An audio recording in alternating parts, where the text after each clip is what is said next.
2020 के दिल्ली दंगों के केस में उमर खालिद, शर्जील इमाम समेत 9 आरोपियों को जमानत नहीं मिलने से देश में तूफान मचा हुआ है।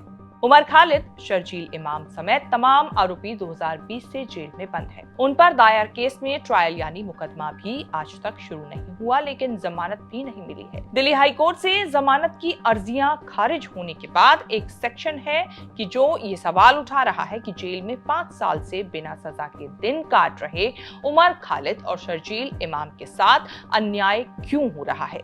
प्रक्रिया ही दंड बन गई है। उमर खालिद का केस तब भी सुप्रीम कोर्ट में आया था जब DY Chandrachud chief justice of India होते थे।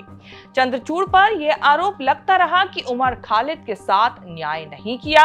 मोजो स्टोरी को दिए एक इंटरव्यू में चंद्रचूड़ ने खुलासा किया कि अक्सर उमर खालिद के केस की बात होती है।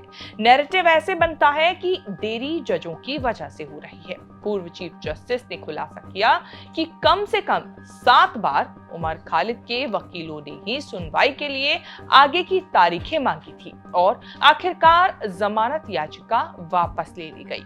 चंद्रचूड़ के दावे के मुताबिक उमर खालिद के वकीलों ने ही सुप्रीम कोर्ट में जमानत की याचिका लटकाने की कोशिश की और अंत में याचिका वापस भी ले ली। पूर्व चीफ जस्टिस चंद्रचूड़ के दावे पर पलटवार करने के लिए देश के जाने माने वकील और निर्दलीय राज्यसभा सांसद कपिल सिब्बल ने प्रेस कॉन्फ्रेंस की। एक ऐलान ये किया कि वो उमर खालिद के लिए सुप्रीम कोर्ट में लड़ाई लड़ेंगे।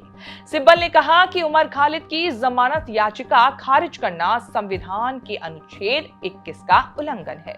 उमर खालिद का केस लटकाने के आरोपों पर चंद्रचूड़ के दावे को सिब्बल ने सही नहीं माना। हालांकि उन्होंने ये माना कि 2 ही बार आगे की डेट मांगी गई थी। कपिल सिब्बल कोर्ट और जजों के रवैये से इसीलिए नाराज हुए कि अगर जमानत नहीं देनी है तो याचिका खारिज कर दें। 20-30 सुनवाइयों की क्या जरूरत है। उमर खालिद के लिए पैरवी कर रहे कपिल सिब्बल ने दावा किया कि उमर खालिद पिछले 4 साल 11 महीने और 15 दिनों से हिरासत में हैं। उनकी 2 अपीलें 2022 और 2024 में हाई कोर्ट ने खारिज की। 2023 में दायर एसएलपी को 2024 में वापस ले लिया गया। सुप्रीम कोर्ट ने कई बार कहा कि जमानत याचिकाओं पर जल्द सुनवाई होनी चाहिए, लेकिन खालिद के मामले में ऐसा नहीं हुआ। पहली अपील में 180 दिनों में 28 सुनवाइयां हुई और 2024 की अपील को खारिज होने में 407 दिन लगे। सिब्बल दावे के साथ कहते हैं कि उमर खालिद के खिलाफ कोई सीधा सबूत नहीं है। सुप्रीम कोर्ट कहता रहा है जमानत नियम है, जेल अपवाद। फिर भी दिल्ली हाई कोर्ट ने उमर खालिद समेत 9 आरोपियों की 5 साल लंबी कस्टडी को जमानत का आधार नहीं माना। यूएपीए के कठोर नियमों को आधार मानते हुए जमानत याचिकाएं ठुकराई। सरकार के वकील तुषार मेहता की दलील काम आई कि अगर देश के खिलाफ कुछ किया है तो बरी होने तक जेल में रहिए। इसी केस में 3 आरोपियों को 2021 में जमानत मिली, लेकिन खालिद, शर्जील समेत बाकी 9 जमानत नहीं पा सके।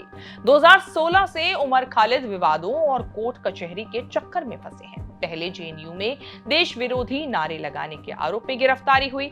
2019 में सीएए एनआरसी कानून के विरोध में देश भर में विरोध प्रदर्शन होने लगे। दिल्ली का शाहीन बाग सेंटर बना। फरवरी 2020 में दिल्ली में दंगे हुए तो फिर उमर खालिद पुलिस के शिकंजे में फंसे। तब शर्जील इमाम समेत 10 से ज्यादा छात्र आरोपों से घिरे थे। राजद्रोह, यूएपीए, आर्म्स एक्ट जैसी गंभीर धाराएं लगी। गिरफ्तार करके जेल भेजे गए। तब से जमानत पर रिहा होने की हर मुमकिन कोशिश नाकाम रही। अलग अलग कारणों से सुप्रीम कोर्ट से राहत नहीं मिली। हाई कोर्ट ने राहत देने से मना कर दिया। आपके हिसाब से अब शर्जील इमाम और उमर खालिद वाले इस केस में सरकार या कोर्ट को क्या फैसला लेना चाहिए?